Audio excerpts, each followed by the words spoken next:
오늘 본문에서 사도 바울은 하나님의 백성이 되는 길은 오직 믿음밖에 없다고 이야기합니다.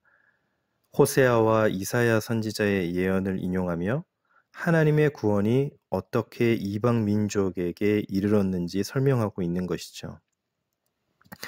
본래 이스라엘에 적용되었던 구약 말씀을 이방인에게 적용하면서 그 의미와 범위를 확장한 것입니다. 바울은 믿음이 아닌 율법을 의지한 이스라엘이 하나님의 의에 이르지 못했음을 지적합니다. 반면 이방인은 믿음을 통해 의를 얻었다고 말합니다. 우리는 이 말씀을 통해서 하나님이 민족과 혈통 같은 외적인 조건이 아닌 전적인 자비와 은혜로 죄인을 구원하시는 분임을 알 수 있습니다. 이러한 하나님의 모습을 통해서 우리가 가져야 할 믿음의 자세는 무엇일까요? 첫째, 하나님의 백성으로서 우리는 긍휼의 믿음을 가져야 합니다. 바울은 호세아 선지자의 말씀을 인용하면서 본래 하나님의 백성이 아니었던 자들을 향해 내 백성이라 부르시는 하나님의 은혜를 강조합니다. 25절 말씀입니다. 호세아의 글에도 이르기를 내가 내 백성 아닌 자를 내 백성이라 사랑하지 아니한 자를 사랑한 자라 부르리라. 호세아 2장 23절 말씀을 인용하고 있습니다. 호세아서에서 말하는 이스라엘의 회복이 바울에 의해 이방인의 구원으로 확장됩니다. 이방 민족 가운데서도 믿음을 가진 자들을 당신의 백성으로 부르시는 놀라운 자비의 역사입니다. 성서시대의 유대인들에게 이방인도 구원받는다는 사실은 충격이었습니다. 하지만 하나님은 사람의 생각을 넘어 일하시는 분입니다. 세상에 속한 이방인이었던 우리는 하나님의 은혜 안에서 그분의 자녀가 되었습니다. 따라서 이제 우리는 세상의 가치관이 아닌 믿음으로 살아야 합니다. 그 믿음은 이방인을 향한 하나님의 긍휼을 전하는 것입니다. 우리 주변에도 이렇게 불쌍한 영혼들이 참 많이 있죠. 여전히 세상에는 어둠 가운데 있는 이방인들이 있습니다. 그들에게 하나님의 긍휼에 비치신 예수 그리스도를 전하는 성도님들이 되시기를 소망합니다. 하나님이 민족과 혈통 같은 외적인 조건이 아닌 자비와 은혜로 죄인을 구원하시는 분임을 알 수 있는 이러한 하나님의 모습을 통해 우리가 가져야 할 믿음의 자세. 두 번째는 인내하는 믿음입니다.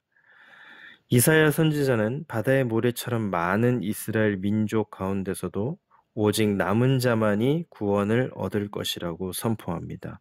27절 말씀입니다. 또 이사야가 이스라엘에 관하여 외치되 이스라엘 자손들의 수가 비록 바다의 모래 같을지라도 남은 자만 구원을 받으리니. 이사야 10장 22절 이하의 말씀을 인용하고 있습니다. 이것은 혈통적으로 이스라엘인이라고 해서 모두 하나님의 백성이 되는 것이 아니라 환난 중에 인내하며 믿음을 지킨 자만이 진정한 그분의 백성임을 의미합니다. 저와 여러분들의 삶을 한번 돌아보기를 소망합니다. 우리가 삶의 자리에서 수많은 고민과 유혹 그리고 어려움과 문제를 만납니다. 이 상황에서 우리는 인내하는 믿음을 선택해야 합니다. 또한 그러한 믿음을 달라고 하나님께 기도해야 합니다. 하나님의 은혜로 남은 자 된 우리의 삶을 통해 선하신 하나님이 세상에 전해지기를 간절히 소망합니다. 마지막으로 우리가 외적인 조건이 아닌 전적인 은혜로 죄인을 구원하시는 그 하나님의 모습을 통해 가져야 할 믿음의 자세는 마지막으로 우리는 그리스도를 의지하는 믿음을 가져야 합니다. 오늘 본문에서 바울은 이방인은 율법이 아닌 믿음으로 의에 이르렀으나 이스라엘은 율법의 행위로 의를 이루려다 실패했다고 말합니다. 이는 구원이 우리의 행위가 아니라 전적으로 믿음에 달려 있음을 다시금 상기시켜 줍니다.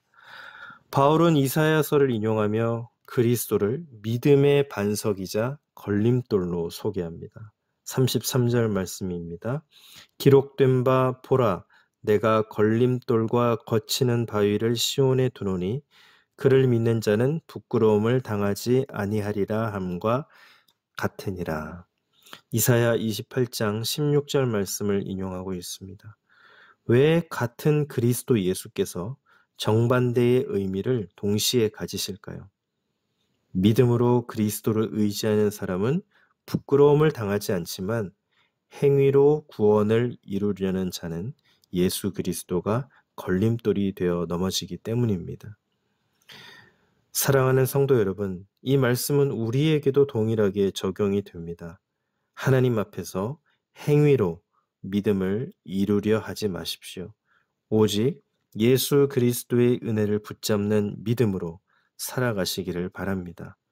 겸손히 예수 그리스도를 의지하는 사람만이 구원의 반석 위에 굳게 세워주시는 하나님의 은혜를 체험할 수 있습니다. 하나님의 구원은 혈통이나 행위가 아닌 믿음을 통해 이루어집니다. 이방인과 유대인 모두에게 열린 구원의 문은 예수 그리스도를 믿는 믿음을 통해서만 통과할 수 있습니다. 구원의 길을 허락하신 하나님의 은혜에 감사하며 오늘도 우리가 살아가는 삶의 자리에서 죽어가는 영혼들을 불쌍히 여길 수 있는 우리도 이방인으로서 하나님의 은혜의 구원을 받았으니 그들을 볼 때 긍휼의 마음으로 또 불쌍히 여기는 마음으로 바라보며 그 믿음을 영안을 열게 하여 달라고 기도하시고 또 우리가 삶을 살아가다 보면 어려움을 만날 때가 있고 힘든 일을 만날 때가 있고 고난을 만날 때가 있는데 그때에 인내하는 믿음을 허락하여 달라고 그리고 예수 그리스도만 의지하는 믿음으로 오늘 하루도 삶의 자리에서 승리하시는 저와 여러분들이 되시기를 예수님의 이름으로 축복합니다. 기도하겠습니다. 하나님, 오늘 말씀에서 우리가 구원은 혈통이나 행위가 아닌 오직 예수 그리스도를 믿는 믿음을 통해서만 우리에게 허락되어지는 귀한 선물임을 깨달았습니다. 그 은혜의 선물 감사하며 오늘 삶의 자리 가운데 우리도 구원받았으니 그 선물을 받았으니 주변에 죽어가는 영혼들에게 그 영혼들을 영안을 열어주셔서 불쌍히 바라볼 수 있는 눈을 허락하여 주시고 마음을 주시고 긍휼의 믿음으로 그들에게 오늘 하루 복음을 전할 수 있도록 도와주옵소서. 또 우리의 삶을 살아갈 때 어려움과 고난 가운데 인내하는 믿음, 그러므로 소망하며 저 영혼의 때를 바라보며 오늘 하루도 이 땅에서 살아갈 때에 인내하는 믿음을 허락하여 주옵소서. 우리 주님만 의지하는 믿음을 주시기를 소망합니다. 세상을 살아갈 때 여러 가지 들리는 소리, 또 눈에 보이는 것들, 육신의 정욕, 안목의 정욕, 이생의 자랑들이 우리를 얼마나 유혹하고 또 사단이 우리를 넘어뜨리려고 유혹하는데 그럴 때에 우리의 눈을 들어 예수 그리스도만 의지하고 바라보며 기대하며 소망하는 우리 성도들이 되게 하여 주옵소서. 긍휼의 믿음, 인내하는 믿음, 그리스도만 의지하는 믿음으로 오늘 하루도 살아가게 하여 주옵소서. 이 모든 말씀 예수님의 이름으로 기도드립니다. 아멘.